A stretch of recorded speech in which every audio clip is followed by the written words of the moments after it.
Bismillahirrahmanirrahim. Assalamualaikum warahmatullahi wabarakatuh.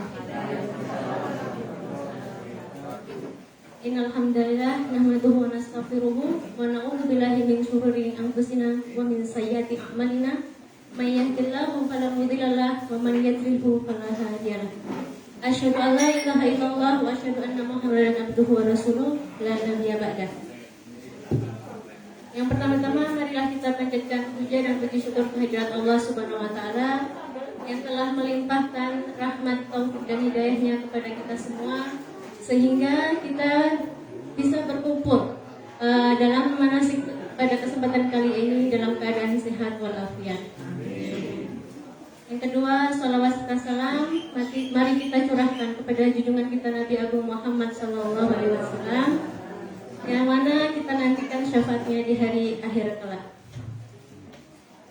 Kepada Bapak Ibu jamaah umroh keberangkatan Agustus yang saya hormati, pada kesempatan manasik kali ini kita akan diisi oleh Bidan Lili Murwani STR ya, mengenai tips kesehatan saat berumroh.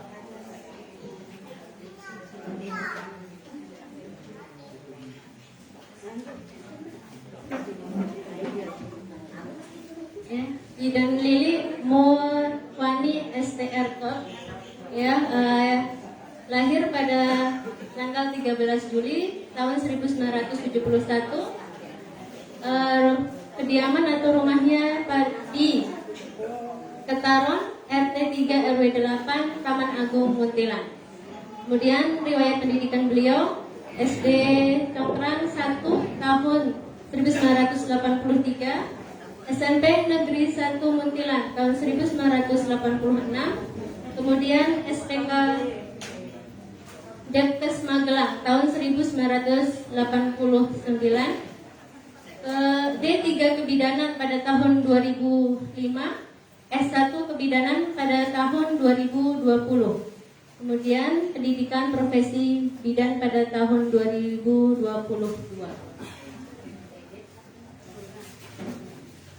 Riwayat pekerjaan beliau bidan di Puskesmas Kutowinangun pada tahun 1990 sampai 1997. Kemudian bidan di Puskesmas Muntilan 2 dari tahun 1994 sampai sekarang. Kemudian pengalaman yang beliau dapatkan, yang satu menjadi petugas haji kloter di tahun 2010, kemudian tim kesehatan produksi daerah bencana, kemudian menjadi tim neonatal Aisyah kebersamaan dengan bekerja sama dengan Leo dan Mia Foundation. Kemudian sekretaris cabang IB Kabupaten Magelang. Yang terakhir menjadi tim keamanan pangan Balai Besar POM. Baik, ini sekilas CV atau kurikulum vitae untuk Bidan Lili. Baik, kemudian di acara ketiga, mari kita simak ya materi dari Bidan Lili mengenai kesehatan saat berumrah. Pada beliau waktu dan tempat kami persilahkan.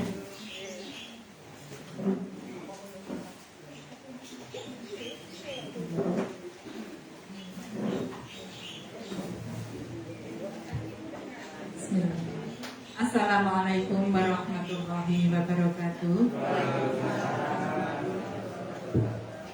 Innal hamdalillah nahmaduhu wa nasta'inuhu wa nastaghfiruhu wa na'udzu billahi min syarri anfusina wa min sayyiati a'malina. May yahdihillahu fala mudilla lahu wa man yudlil fala hadiya lahu. Asyhadu an la ilaha illallah wa asyhadu anna Muhammadan abduhu wa rasuluh. Alhamdulillahirabbil alamin. Di siang yang cukup dingin ya Bu, ada hujan ya, kejawan batin para Bu ya, batin apa-apa ya, tapi tidak menghentikan langkah ya untuk kita belajar ya, belajar bersama ya, sebagai persiapan bekal ya, menuju tanah suci ya. Tak lupa sholawat serta salam senantiasa kita haturkan kepada junjungan Nabi kita Muhammad SAW, beserta keluarganya, sahabatnya, dan insya Allah termasuk kita yang senantiasa istiqomah mengikuti sunnah-sunnahnya. Amin. Rasanya senang sekali Bapak Ibu, mau pindah umroh itu rasanya Masya Allah, pokoknya ziroh sekali kalau ada pertemuan, Bismillah gitu Karena apa Ibu-Ibu, Bapak, setiap amal, itu kalau tidak didasari ilmu, itu bagaimana kita mau melakukan itu tidak mantap nek umroh di sana itu banyak temannya gubyuk gitu seperti, tapi kita tidak ngerti rukunnya yang mana, wajibnya yang mana, itu yang menjadi kunci keberhasilan ibadah kita.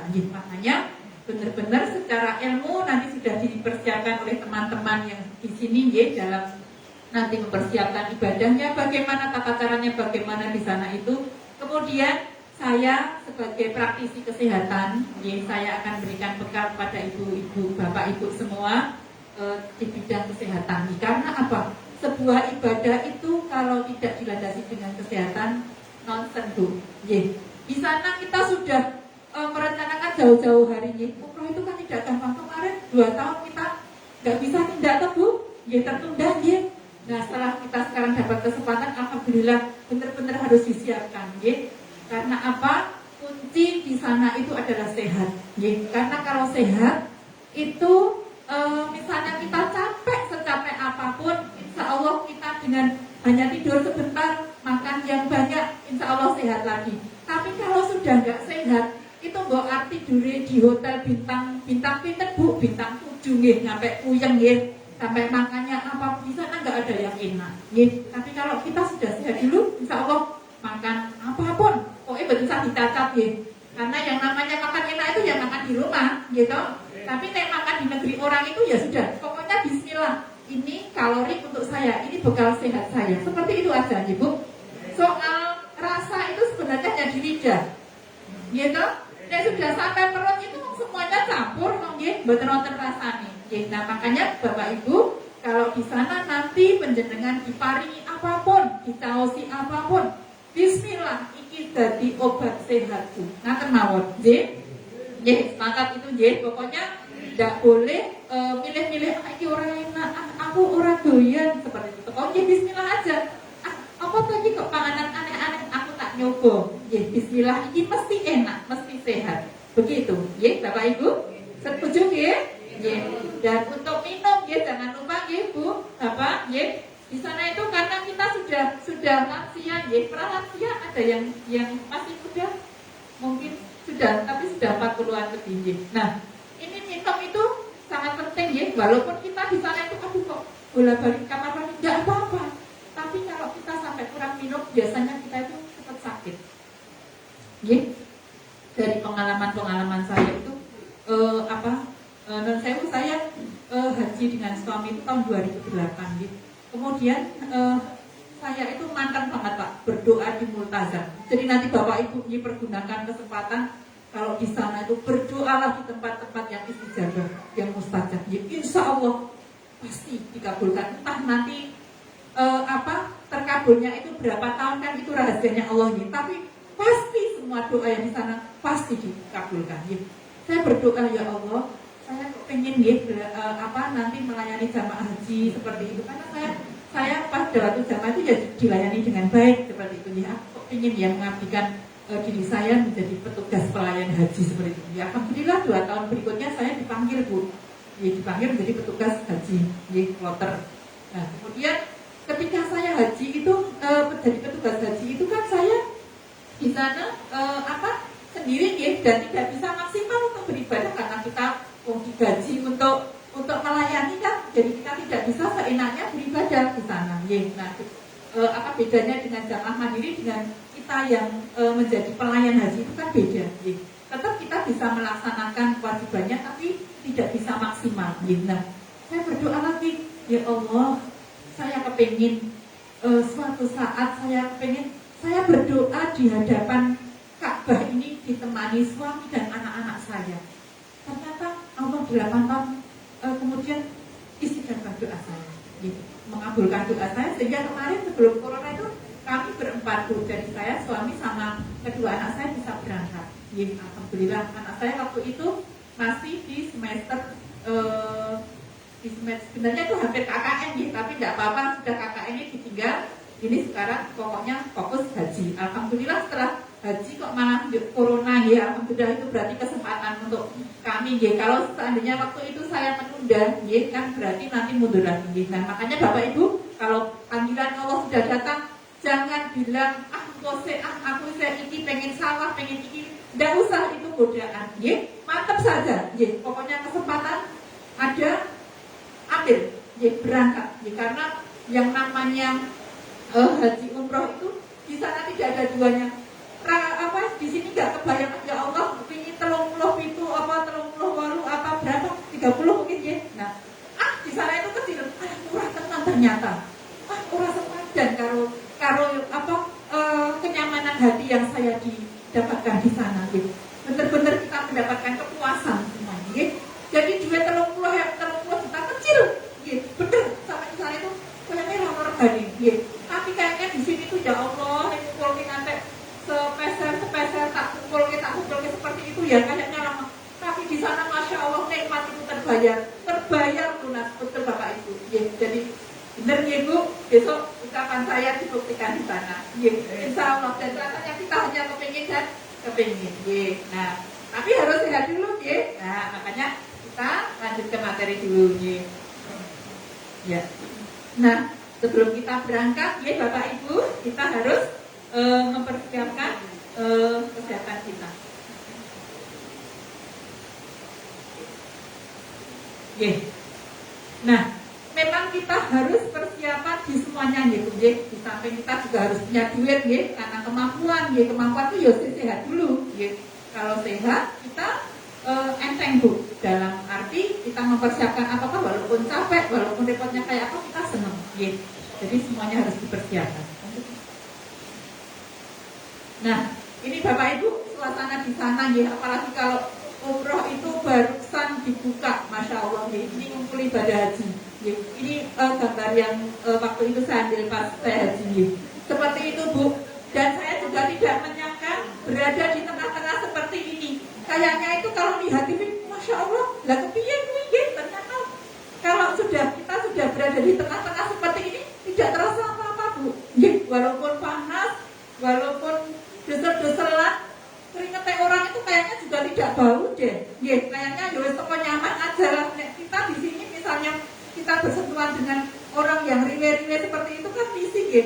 Teko di sana itu ya luar, teko desel-desel seperti itu ya luar gitu loh. Pokoknya teko rasanya nyaman-nyaman saja, tidak apa-apa. Ya Bu, jangan mengeluh pokoknya. Ya, pokoknya ngeluh dikunci tutupnya di sini. Diganti syukur ya Allah, alhamdulillah saya bisa menikmati keadaan seperti ini. Kayak dalam kan mungkin ya kita berangkat misalnya ke masjid aja kita masih tunggu komat ya biasanya ya. Nah di sana itu tanpa tunggu komat aja, masya Allah sudah langsung begitu azan langsung sebelum azan malah kadang di antara waktu sholat itu kita sudah pulang.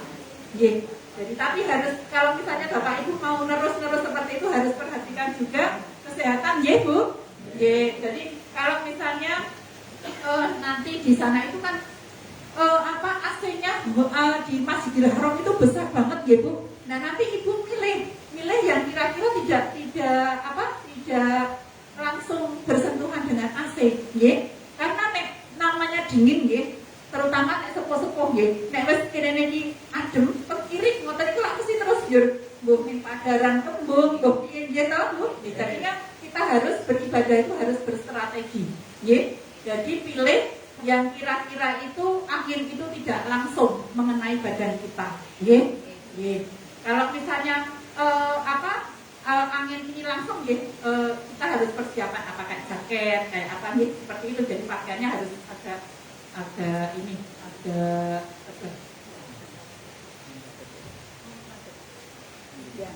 ya. Nah, yang seterusnya adalah persiapan kita nih. Persiapan kita di dalam persiapan kesehatan adalah melakukan medical check up ya. Nah, salah satu hal yang wajib dilakukan adalah menjaga bagaimana kesehatan kita itu bisa terkontrol ya. Nah, Nanti melalui pemeriksaan ini bisa diketahui, oh misalnya, oh ibu kok ada hipertensi, apa asam urat, apa ya, biasanya bapak ibu itu dengkulnya sakit, apa lagi pak? Hah? Oh iya, trigliserid, kok sini nih kok kemeng-kemeng, ini nih apa humus sare itu kok kemeng-kemeng bu? Nah seperti sami itu bu, itu penyakit yang memang sudah saatnya Pak, tidak ada yang namanya Yoswo itu, itu semangat boleh bertambah, tetapi kemampuan fisik kita non sewu sekali sudah sunatullah, karena yang namanya organ badan itu tiap hari kan kita gunakan, bu. Nah, ya wes rapopo gitu aja, Nah ini. Kalau misalnya Bapak Ibu kandungan penyakit ini misalnya hipertensi atau lakukan pemeriksaan secara rutin, karena yang namanya hipertensi itu harus dikendalikan Ibu, tidak apa-apa hipertensi, tapi harus tetap misalnya tensinya di atas 150, dia tetap harus minum obat setiap hari, karena apa? Kalau hipertensi ini tidak terkontrol, nah ini akan mengakibatkan berbagai penyakit, Sekarang kan banyak ngertos-ngertos kondur seping jamaah sholat kondur dilalah kok beliau kok langsung terus banyak betul bu. Nah banyak nah makanya kalau kita punya hipertensi tetap kita harus setiap hari minum obat, paling tidak sering ditensi. Sepiro sih tensiku ki sepiro kan harus tahu, Nah, untuk pemeriksaan laboratorium seperti kayak asam urat, kayak kolesterol, kalau itu normal, itu minimal itu harus 6 bulan sekali Bapak Ibu cek, Kalau penjaringan bermasalah harus setiap bulan, Tujuannya apa? Untuk mengatur pola makan. Karena apa Bu? Karena lambung kita itu sudah tidak seperti yang dulu, Kalau dulu waktu muda kita dahar apapun, seberapapun, tidak apa-apa, tidak ngaruh. Nah sekarang sudah misalnya kayak kemarin Idul Adha sudah masak kalau ini hone tetapi makan sedikit aja kan sudah waduh kok sini kok wes kemeng-kemeng ini kok wes kaku-kaku betul Bu. Nah nah itu makanya sekarang dengan umur yang sudah senior di atas 50 itu kita juga harus sudah harus tahu diri lah seperti itu. Jadi memang kita memang aku harus bisa membatasi seperti itu. Nah, yang kedua adalah vaksinasi Bapak Ibu. Untuk vaksinasi wajib yaitu meningitis, meningitis itu wajib karena ini menjadi syarat untuk masuk ke Arab Saudi. Sudah semua? Ya sudah. Untuk vaksin COVID sudah booster semua? Nah, bagaimanapun kita harus taat pada pemerintah. Kalau pemerintah ada kebijakan itu, ya sudah artinya menang daripada reso tindak, gitu. Nah itu. Ya. Kemudian satu lagi vaksin untuk influenza, Kalau Bapak Ibu misalnya memang mau suntik influenza, monggo silakan. Itu memang banyak manfaatnya. Karena saya mengalami sendiri, Jadi kalau tapi betul karena dadak Bapak Ibu. Kalau vaksinasi influenza itu paling tidak 3 bulan. 3 bulan sebelum keberangkatan itu paling tidak. Oh ya, Tapi tidak ada salahnya kok. Misalnya suntik misalnya kurang dari 1 bulan, karena memang yang namanya vaksinasi itu memang ya ada pengaruhnya dibanding yang tidak vaksinasi. Kalau saya vaksinasi influenza itu sudah rutin dari saya haji tahun 2008 itu kan dulu kan ada influenza, Jadi setiap tahun itu saya lakukan terus. Alhamdulillah sampai sekarang saya tidak pernah yang namanya pilek. Pilek batuk itu jarang sekali. Kalau tidak karena memang daya tahan tubuh saya memang turun betul, itu tidak batuk pilek. Batuk aja saya paling kleker kayak pancingan itu, tapi nanti diminumin hangat, minum obat sebentar, nanti segar lagi, tidak sampai nyicil enggak. Itu tapi itu influenza itu tidak wajib, sunnah hukumnya, maksudnya itu kagem penjenengan dia Mbak. tidak masuk dalam syarat administratif. Kemudian yang ketiga olahraga. Ya, Bapak Ibu sudah jalan-jalan belum? Sampun harus dilatih ya. Karena walaupun umroh ini di sana itu hotelnya lebih dekat Bapak Ibu dibandingkan haji. Ya. Kalau haji itu bisa kadang 1 kilo, 2 kilo seperti itu. Tapi kalau umroh itu biasanya dekat. Ya. Tapi walaupun dekat, kalau kita tidak pernah melakukan aktivitas fisik, ya, sering banyak duduknya, itu nanti juga akan kaget juga, ya. Karena di sana lebih panas, gitu, otomatis, ya. Kok kita aja tadi malam aja sudah hawanya itu udah panas ya Bu ya.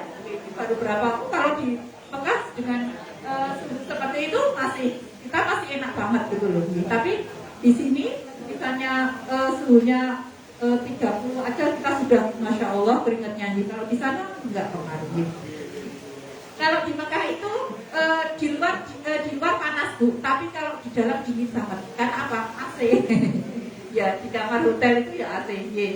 Nanti kalau nggak pengertian sama temennya yang satu kamar itu ya kadang tuh bisa jadi kadang gesek.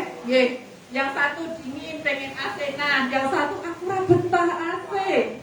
Waduh itu pokoknya jadi masalah sendiri. Kalau kita nggak longgar. Tapi kan Ibu di sana kan paling di hotel hanya 9 hari karena 3 hari untuk perjalanan sama apa di transit Nah itu jadi kita harus juga pinter-pinter komunikasi dengan teman sekamar. Paling sekamar 4 kamar 4 maksimal biasanya. Jadi tidak boleh ego Bu. Pokoknya saling ngomong dengan teman itu. Karena apa? Kita di sana hanya sebentar, tapi di sini itu kan kita selawase, seduluran selawase seperti itu. Jadi hanya karena hal sepele jangan menjadi masalah. Nah, paling tidak itu Bu dibiasakan setiap hari itu jalan berkita 30 menit. Paling kalau menghubungi lapangan itu ya 7 kali ibarat kita tawaf gitu aja. Jadi minimal itu.